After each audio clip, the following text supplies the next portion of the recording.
us to have this word removed, obliterated after once it was written. And Ahmad sallallahu alayhi wa sallam was above sentiments. He was so judicious-minded, and he was so well poised in all his qualities, and so great and magnanimous in his attitude to the adversary, that he just took it lightly. He said, yes, he has made a point. So if you don't want to do it, I'll do it. Tell me where it is. And when he was shown where it was written, he just obliterated it, deleted it. That doesn't show that he knew how to read and write. This is the incident. Yes, sir. I've read somewhere that he did know how to read and write later on. No. Never. You must have read.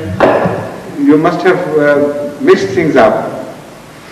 I have not read it anywhere. Maybe you have. I don't deny that. But first of all, find out which book and then let me know. It is in the Nukush new edition which they have printed. Huh? Mia Muhammad Khair Sahab has printed Nukush edition part 1. You bring it to me and I'll see what authority he quotes. Or just give me the authority he quotes for this. Ahmad sallallahu alayhi wa sallam never learned how to read or how to write except for his signature. He might have had only this. Maybe you forgot it. So when you go back, read this part again and let me know tomorrow. It will come tomorrow. Right? Thank you very much. Thank you for finishing your question. But ask another question. Yes. I'm sorry, this question has two parts. We know there are 124,000 prophets. 124,000 prophets have arrived and different time to time. In the Tafsir Sahih, sir, there are mentioned 30 of them. And what I want to know from you is, sir, this Hazrat Luqman, he has been mentioned as an eminent philosopher, not as a prophet. So I wonder if you could kindly explain whether he was a prophet, and same is the case with Zulkifl. And then first of all, explain how could this question be treated as the second part of the first question. sorry, it's a long question. I still have more to come. This is a long question. Shall I carry on? Yes. Go ahead. The other parts are there is Zulkifl man. We say there is a thought we say Masimo. Could be called Zulkarnain. And then third part of the question is, how can two prophets come at the same time as happened in the case of Musa and Harun and to the same nation? How could they come? They could come exactly the same manner. And there is some ruling. When you remember the ruling, then let me know. Now the second part of the first question, this is the second part, is further divided into a few parts, right? First of all, you want to know the names, perhaps, it was implied but not said in so many words, of those prophets who have not been mentioned in the Holy Quran and who happen to be numbering somewhere between 124,000, some plus minus. Is that right? That's right. And you want to know the names of all those. You don't want to, eh? No, I didn't ask for the names, sir. Yes. Now, after making this broad, ground base for asking your question, you limited it to only two. One was Zulkifl and the other was Luqman. About Luqman we know that he was one of the wise men and has never been mentioned as a prophet in the Holy Quran. But Zul-Kifl is taken to be a prophet by all the scholars of the who read the Holy Quran, because it is mentioned in the list of prophets. So Zul-Kifl is understood to be, by some scholars, Buddha of India, because he belonged to a place, Kefal or Kipul, Kapel or something like that, you know. The place of his origin is called Kepal or Kapul, I don't remember. Kapil Vastu. Kapil Vastu, that's right.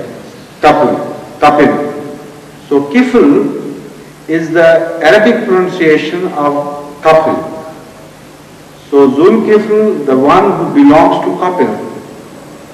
And because he is an obscure prophet, no prophet by such name is found in the history of those prophets who appeared in the Middle East.